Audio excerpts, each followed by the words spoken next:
ಓಂ ಸ್ವಾಮಿಯೇ ಶರಣಮಯ್ಯಪ್ಪ. ಇವತ್ತು ನಾನು ನಿಮ್ಮ ಮುಂದೆ ಚಿಕ್ಕದೊಂದು ಕತೆ ಹೇಳ್ತೀನಿ, ಹೇಗೆ ನಮ್ಮವರಿಂದ ನಮಗೆ ಒಂದೊಂದು ಸಲ ನೋವಾಗತ್ತೆ ಅಂತ ಹೇಳಿ. ಒಂದು ಹಳ್ಳಿ ಇರುತ್ತೆ, ಆ ಹಳ್ಳಿಯಲ್ಲಿ ಒಂದು ಚಿಕ್ಕದ ರೋಡ್ ಇರುತ್ತೆ, ಅಲ್ಲಿ ತುಂಬ ಶಾಪ್ಸ್ ಎಲ್ಲ ಅಂಗಡಿ ಎಲ್ಲ ಇರುತ್ತೆ. ಅದರಲ್ಲೊಂದು ಕಮ್ಮಾರನ ಅಂಗಡಿ, ಅಂದರೆ ಕಬ್ಬಣ ಮಾಡೋನ ಅಂಗಡಿ, ಅದ್ರ ಪಕ್ಕದಲ್ಲೇ ಒಂದು ಜ್ಯುವೆಲರಿ ಶಾಪ್ ಇರುತ್ತೆ, ಈ ಬಂಗಾರ ಮಾಡೋದು.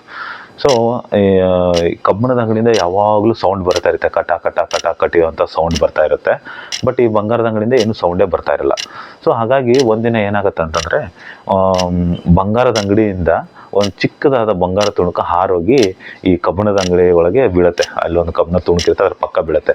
ಸೊ ಆವಾಗ ಈ ಕಬ್ಬಣದ ತುಣುಕು ಮತ್ತು ಈ ಬಂಗಾರದ ತುಣುಕು ನಡುವೆ ಮಾತುಕತೆ ಸಿಗುತ್ತೆ, ತಮ್ಮ ಕಷ್ಟ ಸುಖ ದುಃಖಗಳನ್ನು ಹೇಳ್ತಾ ಇರ್ತಾರೆ. ಸೊ ಆವಾಗ ಬಂಗಾರದ ತುಣುಕು ಕಬ್ಬಣ ಕೇಳುತ್ತೆ, ಏನು ಎಷ್ಟು ಸೌಂಡ್ ಮಾಡ್ತೀಯ ನೀನು, ಕಟ ಕಟ ಕಟ ಅಂತೇಳಿ ಎಷ್ಟು ಇರಿಟೇಟ್ ಆಗುತ್ತೆ ಗೊತ್ತಾ, ನೋಡು ನನ್ನ ಅಂಗಡಿಯಿಂದ ಒಂದು ಸೌಂಡು ಬರಲ್ಲ ಅಂತ ಬಂಗಾರ ಕಬ್ಬಣ ಕೇಳುತ್ತೆ. ಆವಾಗ ಕಬ್ಬಣ ಬಂಗಾರತೆ, ಕಬ್ಬಣ ಬಂಗಾರ, ಇದನ್ನು ಸೂಕ್ಷ್ಮವಾಗಿ ಯೋಚನೆ ಮಾಡು. ಯಾವ ಕಬ್ಬಿಣದ ತುಣುಕು ನಿನ್ನನ್ನು ಹೊಡೆಯುತ್ತೆ ಅದು ನಿನ್ನ ಸಂಬಂಧಿ ಅಲ್ಲ. ಬಟ್ ಆದರೆ ನನಗೆ ಯಾವ ಕಬ್ಬಿಣದ ತುಣುಕು ನನ್ನನ್ನು ಹೊಡೆಯುತ್ತೆ ಅದು ನನ್ನ ಸಂಬಂಧಿ. ಅದಕ್ಕೆ ನಾನು ಅಷ್ಟು ಸೌಂಡ್ ಮಾಡೋದು, ಅಷ್ಟು ನೋವಿಂದ ಕೂಗೋದು, ಅದಕ್ಕೆ ನನ್ನ ಅಂಗಡಿಯಿಂದ ಸೌಂಡ್ ಬರುತ್ತೆ. ಅದು ಐ ಥಿಂಕ್ ನಿಮಗೆಲ್ಲ ಅರ್ಥ ಆಯ್ತು ಅನಿಸುತ್ತೆ ಇದು. ಸೊ ಇದು ಈ ಕಥೆಯ ಅರ್ಥ.